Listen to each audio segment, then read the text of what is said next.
Welcome to the podcast on one of the most powerful self-improvement books ever written, Atomic Habits by James Clear. स्वागत। आज हम एक ऐसी किताब की गहराइयों में उतर रहे हैं जिसने दुनिया भर में लाखों लोगों को अपनी आदतें बदलने के लिए प्रेरित किया है। जेम्स क्लियर की एटॉमिक हैबिट्स।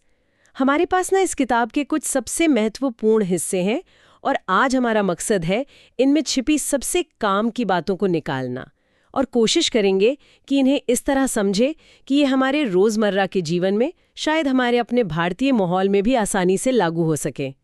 नाम ही देखिए, एटॉमिक मतलब अणु जितना छोटा। सुनने में थोड़ा अजीब लग सकता है कि इतनी छोटी चीजें वो बड़े बदलाव कैसे ला सकती हैं, पर शायद यही इस किताब का जादुई पहलू है। तो चलिए पता लगाते हैं कि ये छोटे बदलाव आखिर करते क्या हैं। मुझे जो बात सबसे पहले चौंकाती है वो है इन छोटी आदतों की अविश्वसनीय ताकत। किताब कहती है कि रोज सिर्फ 1% बेहतर होना, बस 1%। हाँ, सिर्फ 1%। और ये साल के अंत तक आपको 37 गुना बेहतर बना सकता है। ये ग्राफ देखकर तो यकीन करना मुश्किल होता है, पर गणित यही कहता है। बिल्कुल। और गिरावट भी उतनी तेजी से होती है अगर 1% रोज बिगड़े तो। सही। इसका मतलब ये हुआ कि आप आज कहाँ हैं शायद उतना जरूरी नहीं, हाँ, जितना ये कि आपकी आदतें आपको किस दिशा में ले जा रही हैं।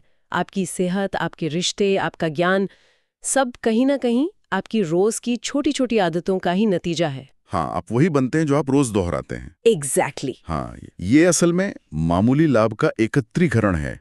एग्रीगेशन ऑफ मार्जिनल गेन्स कहते हैं इसे। अच्छा। सुनने में थोड़ा भारी शब्द लगता है, पर मतलब सीधा सा है, छोटी छोटी चीजों में सुधार का इकट्ठा होना। जैसे वो ब्रिटिश साइकिलिंग टीम का उदाहरण है ना, उन्होंने हर संभव छोटी चीज, सीट की ऊंचाई से लेकर टायर के ग्रिप तक, हर चीज में 1% सुधार किया। हर छोटी चीज में। हाँ, और वे दुनिया में सर्वश्रेष्ठ बन गए। सोचिए अगर कोई छात्र रोज अपनी पढ़ाई में सिर्फ 1% ज्यादा ध्यान लगाए, या कोई बचत करने वाला अपनी आय का 1% ज्यादा बचाए, तो 10-20 साल में कितना बड़ा फर्क पड़ेगा। सही बात है। हमारे यहाँ क्रिकेट को ही देख लीजिए, बल्लेबाजी की तकनीक में जरा सा बदलाव, मतलब बल्ला थोड़ा जल्दी लाना या देर से लाना, पूरे खेल का रुख बदल सकता है। वो 1% का ही खेल है कई बार। लेकिन ये सुनने में जितना आसान लगता है, करने में उतना होता नहीं है। हम सबने अनुभव किया है, मेहनत करते हैं पर नतीजे वो तुरंत नहीं दिखते। हाँ, ये सच है। और यहीं पर किताब एक बहुत अहम बात करती है, अप्रकट क्षमता का पठार, प्लेटो ऑफ लेटेंट पोटेंशियल। हाँ, ये बहुत महत्वपूर्ण कॉन्सेप्ट है। ये उस बर्फ के टुकड़े वाले उदाहरण की तरह है ना? बिल्कुल। समझाइए जरा। मान लीजिए कमरा -4 डिग्री सेल्सियस पर है। आप उसे गर्म करना शुरू करते हैं। -3, -2, -1 डिग्री। तापमान बढ़ रहा है, मेहनत हो रही है, पर बर्फ वो वैसी की वैसी है। कुछ नहीं हो रहा लगता है। हाँ, अब लगता है कुछ हो ही नहीं रहा। पर जैसे ही तापमान 0 को पार करता है, 0.1 डिग्री, दड़ाम। हाँ, बर्फ पिघलना शुरू हो जाता है। बदलाव तो पहले से ही हो रहा था, बस वो देख नहीं रहा था। यहीं पे मामला दिलचस्प हो जाता है, और यहीं ज्यादातर लोग हिम्मत हार जाते हैं। अच्छा। हाँ, इसे निराशा की घाटी भी कह सकते हैं, वैली ऑफ डिसअपॉइंटमेंट। चाहे कोई नई भाषा सीख रहा हो, कोई वाद्य यंत्र, गिटार सीखना, हाँ, या वजन कम करने की कोशिश हो, या फिर हमारे यहाँ जैसे छात्र सरकारी नौकरी की परीक्षाओं की सालों तैयारी करते हैं। ओ हाँ, ये तो बहुत होता है। उन्हें लगता है महीनों सालों की मेहनत बेकार गई, पर समझना ये जरूरी है कि मेहनत बेकार नहीं जा रही थी, वो जमा हो रही थी। एग्जैक्टली। वो अंदर ही अंदर जमा हो रही थी, उस बर्फ के टुकड़े की तरह। उस पठार को तोड़ने और नतीजा देखने के लिए धैर्य और लगातार कोशिश करते रहना सबसे जरूरी है। और यहीं से एक और दिलचस्प बात निकलती है। किताब कहती है कि लक्ष्यों यानी गोल से ज्यादा सिस्टम पर ध्यान देना चाहिए। हाँ, ये थोड़ा उल्टा लगता है, क्योंकि हम सब तो लक्ष्य ही तय करते हैं, परीक्षा पास करनी है, वजन घटाना है, प्रमोशन पाना है। हाँ, ये सोच थोड़ी पारंपरिक सोच से अलग है। लक्ष्य वो परिणाम है जो आप चाहते हैं, सिस्टम वो प्रक्रिया है, वो आदतें हैं जिनसे आप उस परिणाम तक पहुंचते हैं। ओके। लक्ष्य आपको दिशा देते हैं, पर सिस्टम आपकी प्रगति सुनिश्चित करते हैं। अच्छा, उदाहरण से समझाएं। देखिए, लक्ष्य हासिल करना एक क्षणिक बदलाव है। किताब का उदाहरण लें। आपका लक्ष्य है कमरा साफ करना। ठीक है। आपने 1 घंटा लगाया, कमरा साफ, लक्ष्य पूरा, बधाई हो। हाँ। पर अगर आपकी आदतें, आपका सिस्टम वही रही, यानी चीजें इधर उधर फेंकना, सफाई ना करना, तो कमरा कुछ ही दिनों में फिर वैसा ही। बिल्कुल। आपने सिर्फ लक्षण का इलाज किया, बीमारी का नहीं। जब आप सिस्टम पर ध्यान देते हैं, जैसे रोज 10 मिनट चीजें समेटना, तो आप प्रक्रिया पर फोकस करते हैं अच्छा। और परिणाम अपने आप मिलने लगते हैं। आप सफर का आनंद लेने लगते हैं, सिर्फ मंजिल का इंतजार नहीं करते। और ये सिस्टम वाली बात, ये हमारी पहचान, आइडेंटिटी से गहराई से जुड़ी है। किताब का एक सबसे शक्तिशाली विचार शायद यही है। हाँ, ये बहुत गहरा पॉइंट है। कि सच्चा व्यवहार परिवर्तन असल में पहचान का परिवर्तन है। बिल्कुल ये कहना कि मैं एक स्वस्थ व्यक्ति हूँ, बिल्कुल, ये ज्यादा असरदार है बजाय इसके कि मैं वजन कम करना चाहता हूँ। हाँ, क्योंकि जब आप अपनी पहचान बदलते हैं तो आदतें खुद ब खुद आ जाती हैं। हाँ, स्वाभाविक रूप से उसके साथ जुड़ जाती हैं। एक स्वस्थ व्यक्ति क्या करेगा? वो पौष्टिक खाना चुनेगा, व्यायाम करेगा। क्यों? क्योंकि वही उसकी पहचान है। लक्ष्य केंद्रित व्यक्ति परिणाम बदलने की कोशिश करता है। पहचान केंद्रित व्यक्ति अपनी बुनियादी सोच और विश्वास बदलता है। ये तो बहुत गहरी बात है। बिल्कुल सही। सोचिए, जब आपको अपनी पहचान के किसी पहलू पर गर्व होता है, मान लीजिए कोई खुद को एक अनुशासित छात्र मानता है, हाँ? या एक जिम्मेदार कर्मचारी, या एक देखभाल करने वाला माता पिता, तो उस पहचान से जुड़ी आदतें अपनाना आसान हो जाता है। आपको बाहरी प्रेरणा की जरूरत कम पड़ती है, क्योंकि आप वही कर रहे होते हैं जो आप जैसे लोग करते हैं। ये अंदरूनी प्रेरणा बन जाती है। हाँ, इंटरनल मोटिवेशन। अच्छा, अब ये समझते हैं कि आदतें काम कैसे करती हैं। ये जानना जरूरी है अगर हम उन्हें बदलना चाहते हैं। हाँ, वो लूप वाला हिस्सा है ना। हाँ, हैबिट लूप। इसके 4 सीधे साधे चरण हैं: संकेत, लालसा, प्रतिक्रिया और इनाम। Q, craving, response, reward. हाँ, ओके। पहला है संकेत, क्यू। ये वो ट्रिगर है जो आपके दिमाग को बताता है कि कौन सा व्यवहार शुरू करना है। जैसे सुबह उठना, ये एक संकेत हो सकता है। ठीक है। दूसरा है लालसा, क्रेविंग। ये उस इनाम की इच्छा है जो संकेत से जुड़ जाती है। जैसे सुबह उठकर चाय पीने की तलब, वो लालसा है। चाय की तलब तो होती है। बिल्कुल। तीसरा है प्रतिक्रिया, रिस्पॉन्स। ये वो वास्तविक आदत है जिसे आप करते हैं, जैसे जाकर चाय बनाना और पीना, ये प्रतिक्रिया हुई। और चौथा है इनाम, रिवॉर्ड। ये वो संतुष्टि है जो लालसा को शांत करती है और दिमाग को सिखाती है कि भाई ये लूप दोबारा चलाने लायक है। अच्छा। जैसे चाय पीकर ताजगी महसूस करना, ये इनाम है। अच्छा। ये चक्र जितनी बार चलता है, आदत उतनी ही पक्की और स्वचालित होती जाती है, ऑटोमेटिक। आदतें बुरी नहीं हैं, वे हमारे दिमाग का बोझ कम करती हैं। हमें हर छोटी चीज के बारे में सोचना नहीं पड़ता। सही बात है। लेकिन यहीं एक महत्वपूर्ण सवाल उठता है, क्या हम अपनी उन छोटी छोटी स्वचालित आदतों के प्रति जागरूक हैं? हाँ। जो हमारे दिन और आखिरकार हमारी जिंदगी को आकार दे रही हैं। खासकर वो आदतें जो शायद हमें हमारे मनचाहे रास्ते से भटका रही हैं। ये सोचने वाली बात है। और इसी हैबिट लूप के आधार पर किताब व्यवहार बदलने के 4 बड़े व्यवहारिक नियम बताती है। हाँ, 4 नियम। अच्छी आदतें बनाने के लिए 1. इसे स्पष्ट बनाए, 2. इसे आकर्षक बनाए, 3. इसे आसान बनाए और 4. इसे संतोषजनक बनाए। Make it obvious, attractive, easy and satisfying. हाँ, और बुरी आदतों को तोड़ने के लिए इन्हीं नियमों को उलटना है। बिल्कुल। चलिए पहले नियम से शुरू करते हैं। इसे स्पष्ट बनाएं, मेक इट ऑब्वियस। इसका मतलब है अपनी आदतों के संकेतों को बिल्कुल साफ और सामने रखना। हाँ। पर इससे भी पहले हमें अपनी मौजूदा आदतों के बारे में पता तो हो। किताब हैबिट स्कोर कार्ड बनाने की सलाह देती है। हैबिट स्कोर कार्ड, हाँ। यानी एक दिन की अपनी सारी छोटी बड़ी आदतें लिखें और पहचानें कि कौन सी अच्छी प्लस, कौन सी बुरी माइनस और कौन सी ठीक ठाक इक्वल है। बस जागरूकता के लिए। हाँ, ये जागरूकता ही पहला कदम है।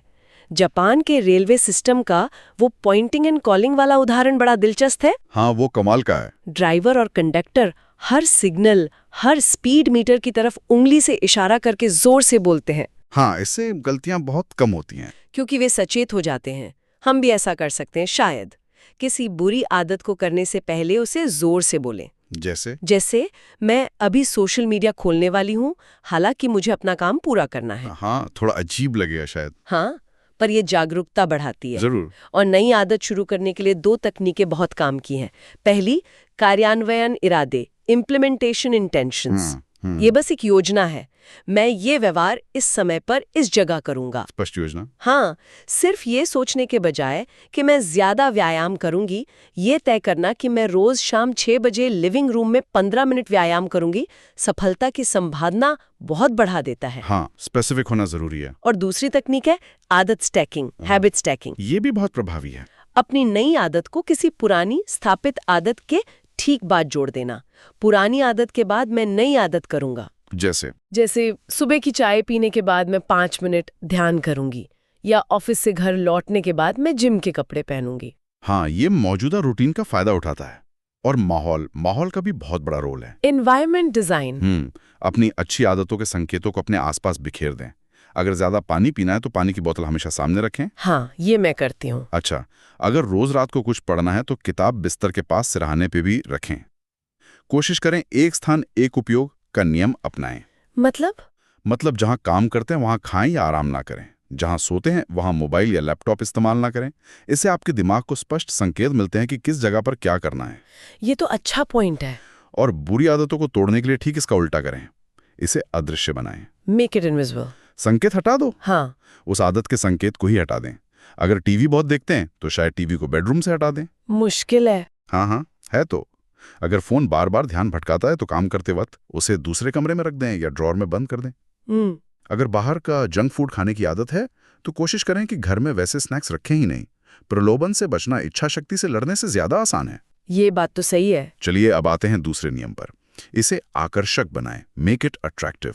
ओके। आदतें सिर्फ संकेत से नहीं बल्कि उस इनाम की उम्मीद से भी चलती हैं जिसे पाने की हमें लालसा होती है। डोपामाइन वाला मामला। हाँ, दिमाग में डोपामाइन रिलीज होता है जब हम कुछ अच्छा होने की उम्मीद करते हैं। हमें अपनी अच्छी आदतों को ज्यादा आकर्षक बनाना होगा। कैसे? इसका एक तरीका है प्रलोभन बंडलिंग, टेम्पटेशन बंडलिंग। इसमें आप वो काम जो आप करना चाहते हैं, जैसे नेटफ्लिक्स देखना, हाँ, या गाने सुनना, उसे उस काम के साथ जोड़ देते हैं जो आपको करना चाहिए। जैसे कसरत करना। बिल्कुल। उदाहरण के लिए, मैं अपना पसंदीदा पॉडकास्ट तभी सुनूंगा जब मैं वॉक पर हूंगा, या मैं इंस्टाग्राम तभी चलाऊंगा जब मैंने 10 मिनट पढ़ाई कर ली हो। ये तो बढ़िया तरीका है। इसमें हमारे आसपास के लोगों का भी बहुत बड़ा हाथ होता है ना? हाँ, सामाजिक मानदंड, सोशल नॉर्म्स। किताब बताती है कि हम मुख्य रूप से 3 समूहों की नकल करते हैं। करीबी लोग, परिवार, दोस्त, हमारा समूह या समुदाय, समाज, ऑफिस, और शक्तिशाली या सफल लोग। हाँ, जिनके जैसा हम बनना चाहते हैं या जिनसे जुड़ाव महसूस करते हैं। हम अनजाने में ही उनकी आदतें अपना लेते हैं ताकि हम समूह में फिट हो सके या उनके जैसे बन सके। बिल्कुल। तो अगर आप कोई अच्छी आदत अपनाना चाहते हैं तो ऐसे लोगों या समूहों से जुड़ें जहां वो आदत सामान्य मानी जाती हो। हाँ, जैसे अगर नियमित रूप से व्यायाम करना है तो ऐसे दोस्त बनाएं जो फिटनेस को लेकर गंभीर हों, या किसी स्पोर्ट्स क्लब से जुड़ें। अपनी संगत बदलें। संगत का असर। हाँ, और बुरी आदतों के लिए इसका उल्टा नियम, इसे अनाकर्षक बनाएं। Make it unattractive. अच्छा, उस आदत से जुड़े फायदों को कम करके देखें और नुकसानों को बढ़ा चढ़ाकर। अपनी मानसिकता बदलें। जैसे अगर कोई सोचता है कि सिगरेट पीने से तनाव कम होता है, तो इस सोच को चुनौती दें।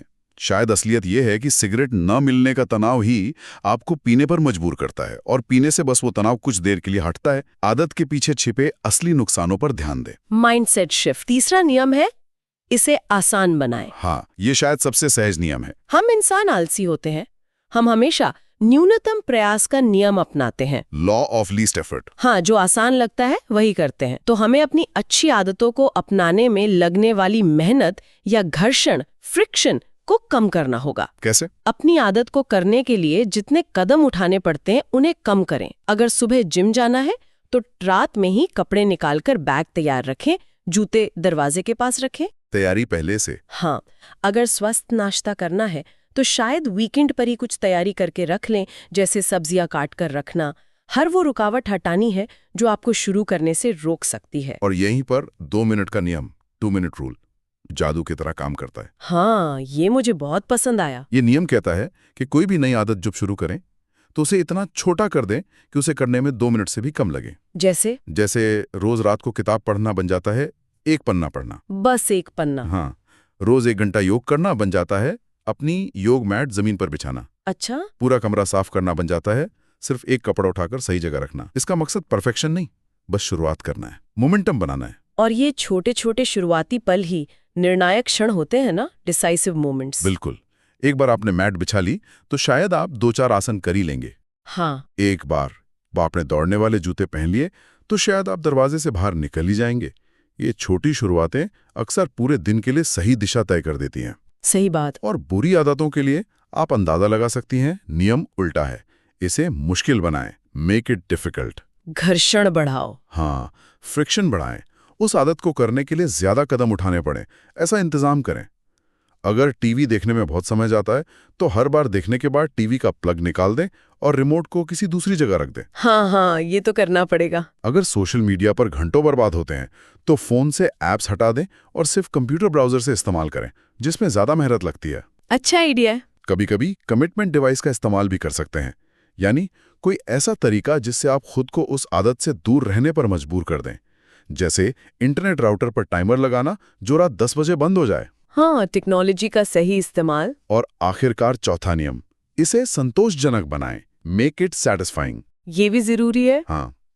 व्यवहार का एक बुनियादी नियम है, जिस काम का इनाम तुरंत मिलता है हम उसे दोहराते हैं, और जिसकी सजा तुरंत मिलती है हम उससे बचते हैं। यही अच्छी और बुरी आदतों में एक बड़ी समस्या है। क्या? ज्यादातर बुरी आदतों का इनाम तुरंत मिलता है, जैसे जंक फूड का स्वाद, टीवी का मजा। हाँ। लेकिन नुकसान बाद में होता है। और अच्छी आदतों का फायदा बाद में मिलता है, सेहत, ज्ञान, लेकिन मेहनत या बोरियत तुरंत महसूस होती है। तो हमें अच्छी आदतों में तत्काल संतुष्टि जोड़नी होगी। हाँ, किसी तरह का इमीडिएट रिवॉर्ड। इसके कुछ अच्छे उदाहरण हैं किताब में, जैसे वो पाकिस्तान वाला जिक्र। हाँ, सेफगार्ड साबुन वाला। हाँ, लोगों को हाथ धोने के लिए प्रोत्साहित करने के लिए उन्हें प्रीमियम खुशबूदार साबुन दिया गया। हाथ धोना एक ज्यादा सुखद और संतोषजनक अनुभव बन गया। छोटी सी चीज पर असरदार। या वो जोड़े वाला उदाहरण जो बाहर खाने के बजाय जब घर पर खाना बनाता था तो बचाए गए पैसे, मान लीजिए 500 रुपए, हाँ, तुरंत एक अलग यूरोप ट्रिप वाले खाते में ट्रांसफर कर देता था। उन्हें बचत का तत्काल संतोष मिलता था। Visual progress. हाँ, और आदत ट्रैकर का इस्तेमाल करना भी बहुत संतोषजनक हो सकता है। Habit tracker. हाँ, वो क्रॉस लगाने वाला सिस्टम। कैलेंडर पर हर दिन क्रॉस लगाना जब आप अपनी आदत पूरी करते हैं, या किसी ऐप में उसे दर्ज करना, आपको अपनी प्रगति का एक साफ नजारा देता है। और वो लगातार क्रॉस की लाइन, स्ट्रीक ना टूटे, ये इच्छा ही एक इनाम बन जाती है। एग्जैक्टली। ये आपको दिखाता है कि आप आगे बढ़ रहे हैं और ये अपने आप में संतोषजनक है। लेकिन क्या हो अगर आप एक दिन चूक जाएं? हम सब इंसान हैं, कभी ना कभी ऐसा होगा। हाँ, जरूर होता है। यहाँ नियम है, कभी भी 2 बार ना चूकें। Never miss twice. अच्छा। एक दिन आदत छूट जाना ठीक है, ये एक अपवाद है, एक्सीडेंट है।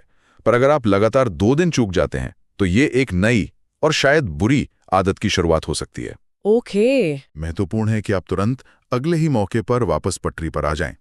लक्ष्य पूर्णता नहीं, बल्कि निरंतरता होनी चाहिए। कंसिस्टेंसी इज की। ये बहुत जरूरी बात है। और बुरी आदतों के लिए उल्टा नियम, इसे असंतोषजनक बनाएं। Make it unsatisfying. मतलब सजा? हाँ। उस आदत को करने का परिणाम तुरंत महसूस होना चाहिए और वो सुखद नहीं होना चाहिए। इसका एक तरीका है जवाबदेही साथी रखना, अकाउंटेबिलिटी पार्टनर। दोस्त को बताना। हाँ, कोई ऐसा दोस्त या साथी जिसे आपको रोज रिपोर्ट करना हो कि आपने आदत निभाई या नहीं। कोई नहीं चाहेगा कि उसे अपने दोस्त के सामने शर्मिंदा होना पड़े। सही है। या फिर आप एक आदत अनुबंध बना सकते हैं, हैबिट कॉन्ट्रैक्ट, जिसमें नियम तोड़ने पर कोई सामाजिक या वित्तीय जुर्माना तय हो। जैसे अगर आपने तय किया कि आप रोज सुबह उठेंगे और नहीं उठे तो आपको अपने दोस्त को 100 रुपए देने होंगे। ओह। ये तत्काल सजा आदत को कम आकर्षक बनाती है। किताब में कुछ और उन्नत रणनीतियों की भी बात है ना, जैसे बोरियत से निपटना। हाँ, बोरियत और अपनी प्राकृतिक प्रतिभा का उपयोग करना। एक है गोल्डीलॉक्स नियम, गोल्डीलॉक्स रूल। हाँ, ये कहता है कि हम सबसे ज्यादा प्रेरित तब महसूस करते हैं जब हम कोई ऐसा काम कर रहे होते हैं जो हमारी क्षमता के ठीक किनारे पर हो। ना बहुत आसान, ना बहुत मुश्किल। आसान, हाँ, बस सही मात्रा में चुनौती। हमें अपनी आदतों को भी इसी दायरे में रखने की कोशिश करनी चाहिए। और बोरियत, ये सफलता के रास्ते का एक जरूरी हिस्सा है, इसे स्वीकारना होगा। बोरियत? हाँ, किसी भी क्षेत्र में महारत हासिल करने वाले लोग, पेशेवर लोग, वो होते हैं जो तब भी काम करते हैं जब उनका मन नहीं होता है। अच्छा। उन्हें रोज की प्रैक्टिस या काम की बोरियत को झेलना और उससे प्यार करना सीखना होता है। सफलता अक्सर उन्हें मिलती है जो रोज दिखने वाली साधारण उबाऊ लगने वाली चीजों को लगातार कर सकते हैं। ये तो बहुत बड़ी सीख है। अंत में सिर्फ आदतें बना लेना काफी नहीं है। अगर आपको सच में महारत हासिल करनी है तो आपको समय समय पर प्रतिबिंब और समीक्षा करनी होगी, रिफ्लेक्शन एंड रिव्यू। अपनी प्रगति देखना। हाँ, अपनी प्रगति को देखें, क्या काम कर रहा है क्या नहीं, और अपनी आदतों को कैसे बेहतर बनाया जा सकता है, इस पर विचार करें। इससे आप स्थिर नहीं रहेंगे बल्कि लगातार सुधार करते रहेंगे। तो अगर हम पूरी बात को समेटें, एटॉमिक हैबिट्स हमें सिखाती है कि छोटे अणु जितने छोटे बदलावों में जबरदस्त ताकत छिपी है। हाँ, 1% वाला नियम। हमें लक्ष्यों से ज्यादा सिस्टम बनाने पर ध्यान देना चाहिए। अपनी पहचान को अपनी आदतों से जोड़ना चाहिए। Identity shift. और व्यवहार बदलने के उन 4 आसान नियमों का इस्तेमाल करना चाहिए। स्पष्ट बनाओ, आकर्षक बनाओ, आसान बनाओ और संतोषजनक बनाओ। बिल्कुल। और उनके उल्टे नियम बुरी आदतों को तोड़ने के लिए। तो अब सवाल है, इन सब बातों का मतलब क्या है हमारे लिए?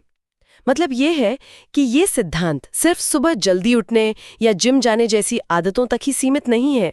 नहीं, बिल्कुल नहीं। आप इन्हें अपनी पढ़ाई करने के तरीके, काम पर ध्यान केंद्रित करने, अपने रिश्तों को बेहतर बनाने, पैसे बचाने या निवेश करने की आदतों, जीवन के हर पहलू में। हाँ, जीवन के लगभग हर पहलू में लागू कर सकते हैं। और आज के लिए एक आखिरी विचार छोड़ जाते हैं। हाँ, जरा सोचिए, आपकी वो कौन सी सिर्फ एक छोटी सी आदत है जिसे आप वाकई बदलना चाहेंगे या अपनाना चाहेंगे? बस एक चुनें। और फिर आज ही इन नियमों का इस्तेमाल करके, खासकर 2 मिनट के नियम को ध्यान में रखकर, हाँ, 2 मिनट वाला, उसकी दिशा में एक बहुत छोटा, लगभग नगण्य लगने वाला कदम उठाएं। बस शुरुआत करें। याद रखें, बड़े बदलावों की यात्रा हमेशा एक छोटे कदम से ही शुरू होती है। बहुत खूब। इस गहरी बातचीत में हमारे साथ रहने के लिए धन्यवाद। धन्यवाद। अगली बार तक सीखते रहें।